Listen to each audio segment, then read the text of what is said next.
Assalamualaikum warahmatullahi wabarakatuh. Waalaikumsalam. Selamat sore pemirsa Ratas TV dimanapun Anda berada. Jumpa lagi bersama saya Agus Prianto. Kali ini kita akan membahas tentang kerugian negara. Kasus korupsi, kerugian negara. Ini ngeri sedap topiknya nih.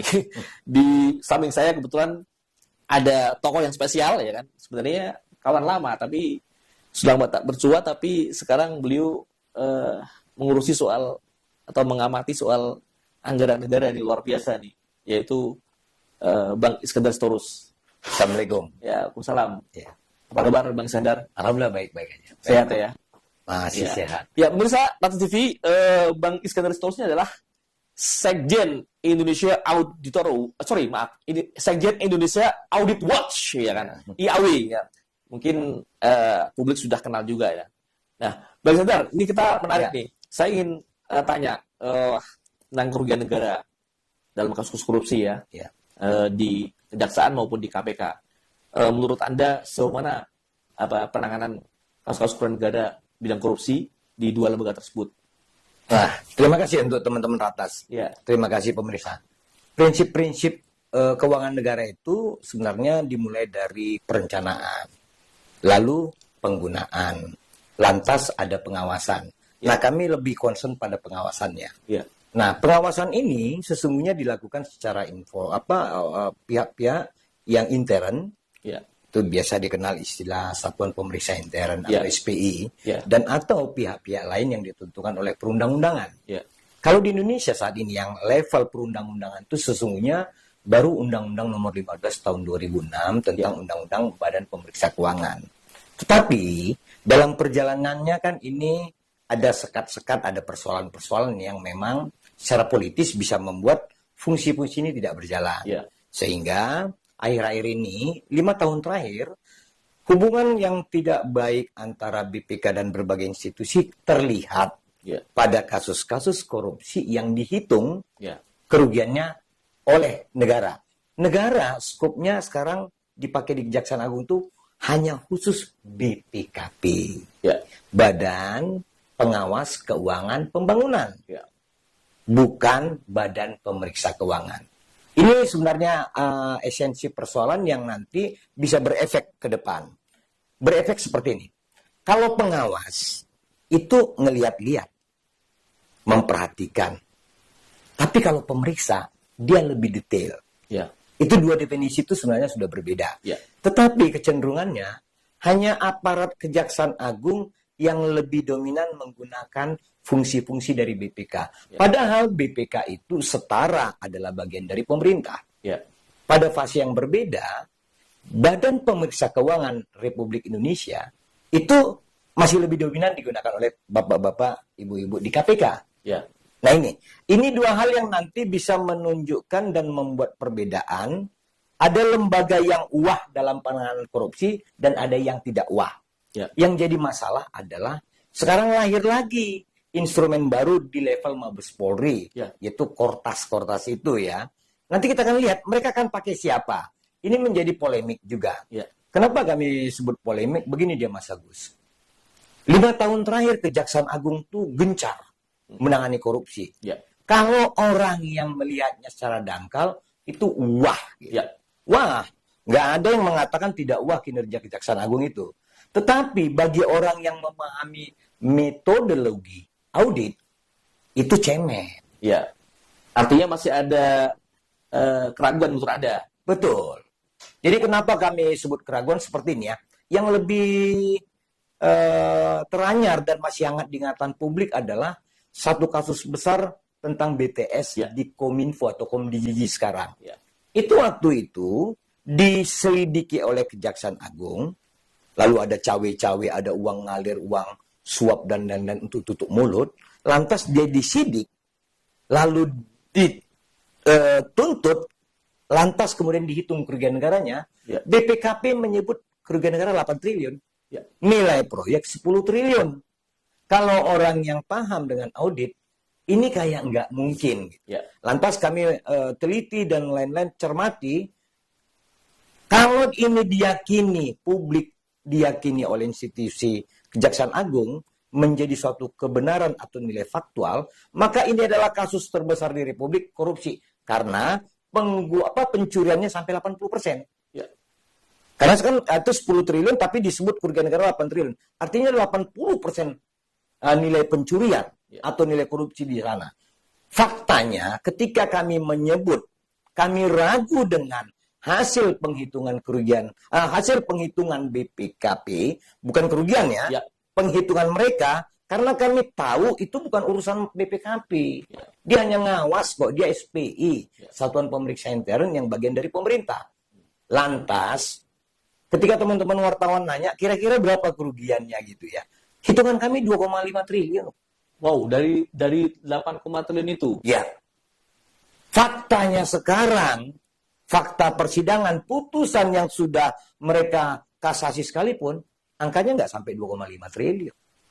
Pertanyaannya, lalu kemana selisihnya sekitar 6 triliun itu? Ini yang jadi masalah. Berarti kan ada angka error 5,5 triliun. Ya. Kalau auditor yang baik, kalau itu dilakukan audit dengan baik, bukan dengan cara pengawasan, maka tidak akan seperti itu angka errornya. Ini IAW sudah melakukan pengkajian dan pencermatan ya, mengkaji sudah secara dalam ya. Kami kaji dan ini berulang-ulang. Ini kurang lebih perulangan kami sudah pernah hitung kerugian negara pada kasus Bank Senturi. Ya. Mislak semua kok itu. Ya. Nah, pada kasus BTS ini kami jadi belajar. Tetapi ada moral yang berbeda gitu ya. Karena begini, kalau terus kita pojokkan penghitungan pengawasan dari BPKP, ini kan berdampak kepada penyidikan. Ya. Kita juga rugi ketika menyatakan hal yang sesungguhnya pada saat proses hukum. Takutnya yang dituduh koruptor menjadi lepas. Ya. Namun di akhir tahun, catatan akhir tahun pada kinerja Jaksa Agung yang sekarang, kami mau sampaikan dan berprediksi bahwa tidak jauh hasil penghitungan kerugian negara oleh BPKP pada kasus BTS di kasus Timah sekarang. Ya. Kami juga berasumsi bahwa hal yang irasional menghitung kerugian negara 300T pada kasus Timah. Ya. Kami tidak yakin dengan hitungan BPKP. Berapa yang IAW hitung kerugiannya kalau bukan 3 triliun? Hitungan kami paling tinggi itu di angka 10%. Wow. Berarti 30 triliun kurang lebih, betul? Kurang lebih. Nah, untuk membuktikannya, nanti kita lihat putusan pengadilan yang inkrah, jangan inkrah, di pengadilan tingkat pertama pun, kelihatan nanti bagaimana para tersangka dihukum, dan pengembaliannya itu berapa, kita bisa hitung. Ya. Bang, ini menarik. Ya. Jadi, bagaimana mungkin bisa angka kerugian negara yang sudah dihitung oleh BBK atau diumumkan oleh Kejaksaan Agung katakanlah tadi kan, itu bisa jauh banget, bisa selisihnya 5,5 triliun. Ini pertanggungjawaban ke publik seperti apa? Bagaimana nih gitu kan? Nah ini dia Mas Agus. Pertanyaan yang paling prinsip sesungguhnya, ini audit atau bukan? Ya. Kalau menurut kami ini bukan audit. Ini pengawasan semata kok. Ya. Beda definisi pengawasan dengan audit. Itu yang pertama. Yang kedua, faktanya di dalam beberapa kasus yang disebut BPKP menjadi kerugian negara tidak terbukti kok. Ya. Itu. Baru yang ketiga, metodologi penghitungan yang dilakukan oleh BPKP itu tidak sesuai dengan standar audit yang berlaku secara umum. Ya. Nah, jadi kita mau sebut bahwa hal-hal seperti ini sebaiknya di akhir tahun ini menjadi cermatan institusi negara. Baik itu di tingkat kementerian, baik itu di tingkat aparatur hukum, baik itu di tingkat legislatif, supaya ini menjadi cermatan bahwa ada yang harus diperbaiki dalam mekanisme penindakan korupsi di Indonesia, yaitu utamanya adalah penghitungan kerugian negara yang akan ditetapkan terhadap para pelaku tindak pidana korupsi. Ya. Ya. Oke, ini dua kasus itu sudah cukup besar ya, luar biasa. Nah, mungkin ada kasus yang lain selain BTS dan Timah, Bang, yang menurut IAW cermati gitu kan? Nah, mari kita lihat kasus yang seperti kasus penggunaan lahan hutan oleh pihak swasta yang tidak berbasis pada regulasi berbentuk HGU ya. Itu kasus perusahaan Duta Palma seperti perkebunan sawit. Coba kita lihat bagaimana Kejaksaan Agung sudah 3 kali mempublikasi melakukan penyitaan. Tayang terus ratusan M. Pertanyaan publik, sesungguhnya berapa kerugian negara itu? Nah, itu sedemikian. Termasuk yang kemarin dipajang gitu ya? Dipajang. 200 miliar kalau salah itu. Nah, tetapi ternyata hitungannya kan tidak seperti itu, maka diulang lagi. Gitu ya. Lantas yang kita ingin tahu adalah, sesungguhnya berapa kerugian yang ansih ketika dituntut, dan faktanya itu enggak yang diputuskan oleh hakim. Ini unik. Kalau menurut hemat kami, yang terjadi itu begini, Mas Agus. Penyidik melampirkan datanya, maka BPK hanya mempelajari data itu. Ini mulai kelihatan pada kasus yang terjadi Tom Lembong. Lihat bagaimana format berita acara keahlian itu sama antara saksi ahli A dan saksi ahli B. Artinya ada satu orang atau satu pintu yang mengelola, tapi si saksi ahli yang tinggal tanda tangan. Ini adalah gejala-gejala buruk. Kalau menurut kami, penegakan hukum yang dilakukan tidak cara-cara beradab berkeadilan, itu sama biadabnya dengan pelaku korupsi. Gitu dia. Jadi, karena efeknya sangat berbahaya. Sangat berbahaya. Prediksi kita, hal-hal seperti ini akan dilakukan kajian lebih mendalam oleh Jaksa Agung yang berikutnya kok. Prediksi kami di situ. Kami yakin bahwa Jaksa Agung berikutnya tidak akan mau terperosok pada persoalan yang salah. Sekarang pertanyaan saya, menurut Anda sejauh mana penanganan penegakan hukum ini akan terrealisasi dengan baik? Kalau cuma Erwin West, kasus timah berdiri di situ gitu loh. Kan menurut Anda kan pasti kan ada. Mungkin apakah Anda mendesak Pak Prabowo sebagai presiden untuk memerintahkan kepada alat penegak hukum, Jaksa Agung, KPK atau yang lain untuk mengungkap itu semua itu kan, termasuk kasus Kominfo, BTS itu. Anda yakin banget Jaksa Agung berikutnya, artinya Jaksa Agung akan diganti, Bang?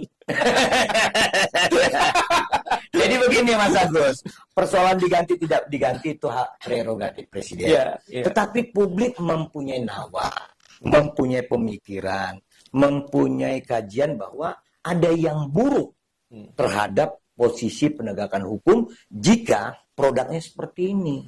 Coba dari pejabat negara kita yang bertahan siapa? Cuman penegak hukum Kejaksaan Agung, penegak hukum kepolisian. Coba artinya apa? Publik melihat penegakan hukum seperti apa gitu. Soal KPK sebelum juga, Bang. Nah kan sebentar kan sudah dipilih, tinggal proses toh.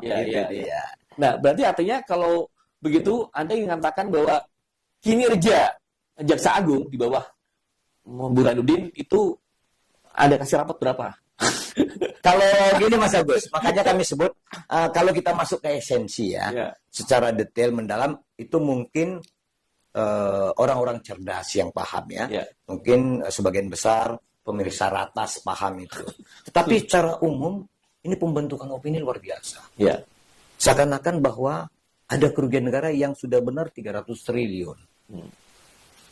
Yang kita takut kasus BTS. Hitungan 8 triliun, pengadilan menetapkan tidak 8 kok. 2 poin sekian kok.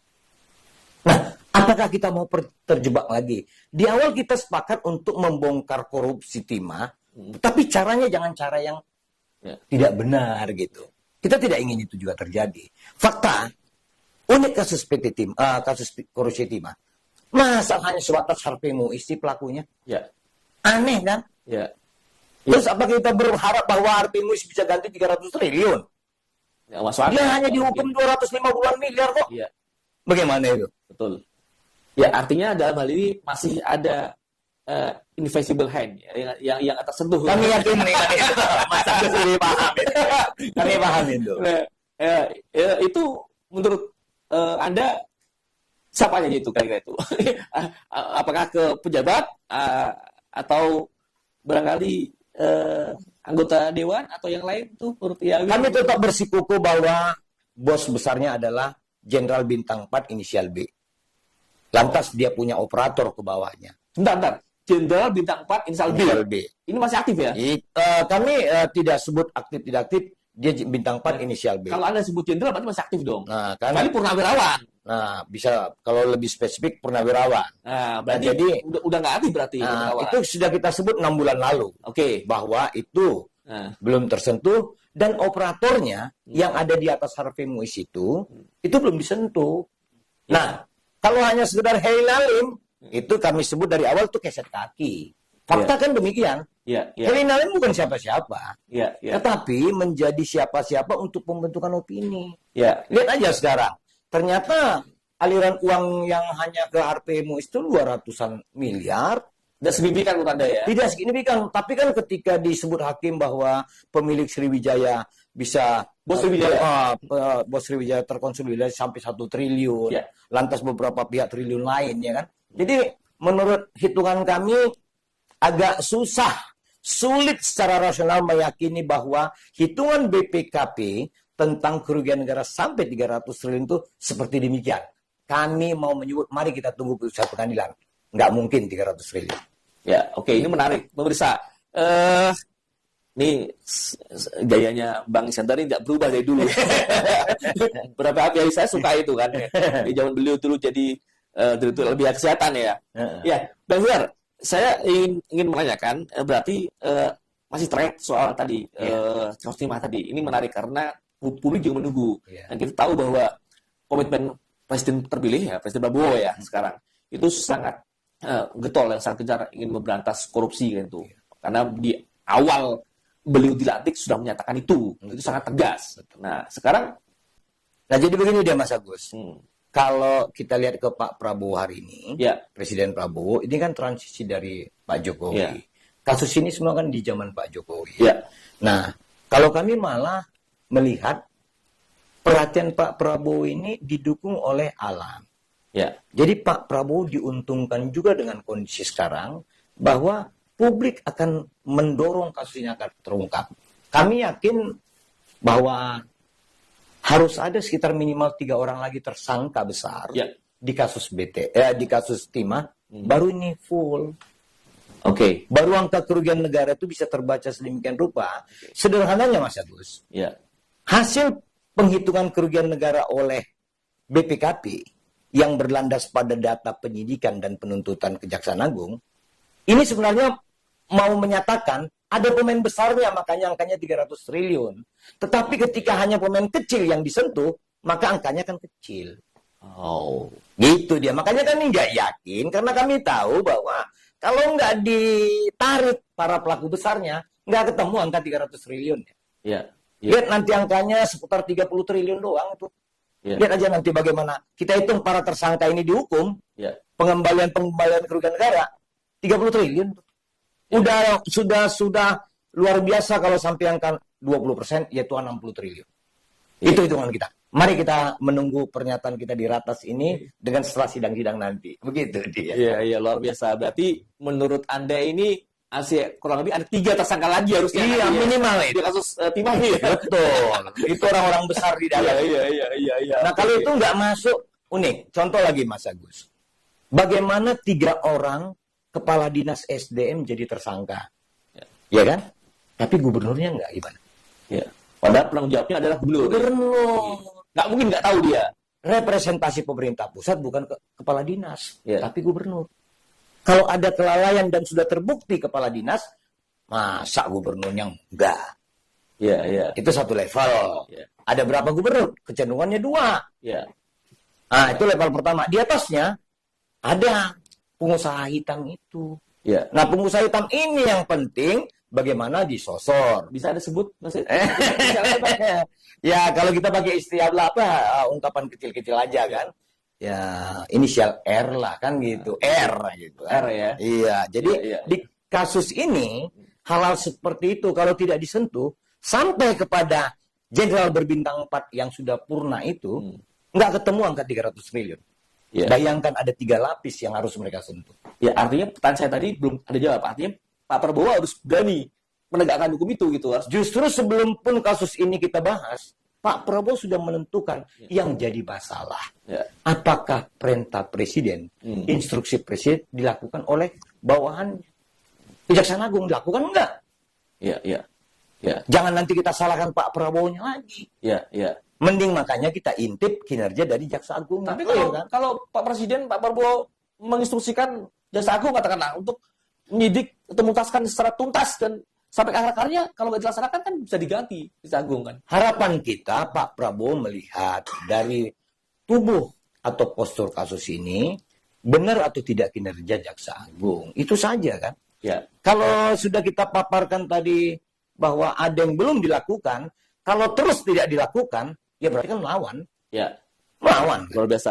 Untuk yang kasus Ya. BTS seperti apa? Ya. Apakah sama? Masih ada apa namanya calon-calon tersangka lain yang notabene? Kalau BTS itu nyaris sempurna yang sudah Ya. disentuh. Oke. Sudah sampai pada level menteri. Menteri, ya. Kan begitu. Ya, ya. Walau pengusaha, ada juga beberapa yang tidak disentuh. Itu perusahaan yang terafiliasi dengan konglomerasi Indonesia. Ya. Nah, tetapi kita melihat di sana lebih kecil yang tidak disentuh ketimbang pada kasus timah. Intinya, di dua kasus besar ini pun ada dan banyak yang nggak disentuh. Gitu, Mas Agus. Ya, luar biasa. Pemirsa, ini bincang-bincang kita sangat menarik. Tapi Iya. mungkin Bang Iskandar jangan dimutangkan semua. Biar kan nanti kita bikin episode lagi gitu kan. Yang penting Ratas tetap konsisten jalan Siap. di situ. Insya Allah kita. Iya, insya Allah nanti Ratas TV akan terus mencermati dan mengamati perkembangan dua kasus besar yang tadi Kejagung ini, yaitu kasus timah dan BTS. Ya. Nanti mungkin di sesi berikutnya, syukur-syukur Bang Iskandar sudah Insya Allah. bisa apa namanya mengetahui tiga tahun tersangka tadi gitu kan.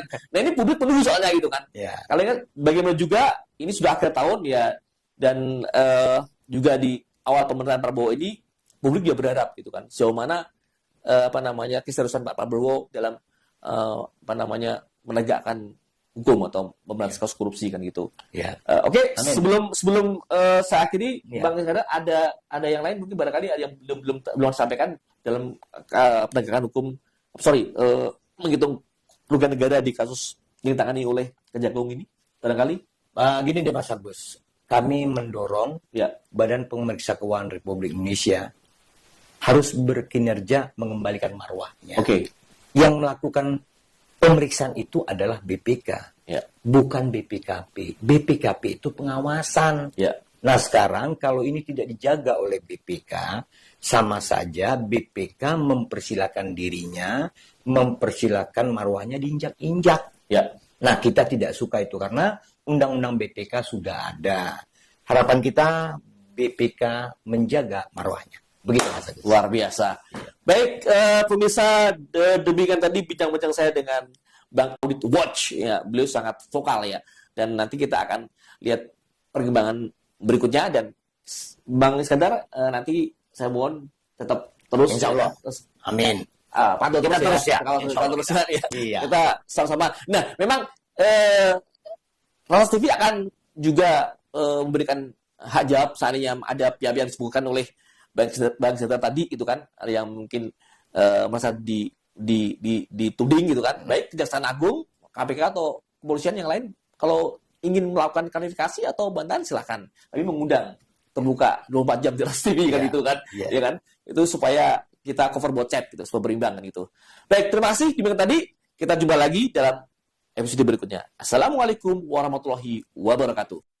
Ratas TV yang tajam, berani dan informatif.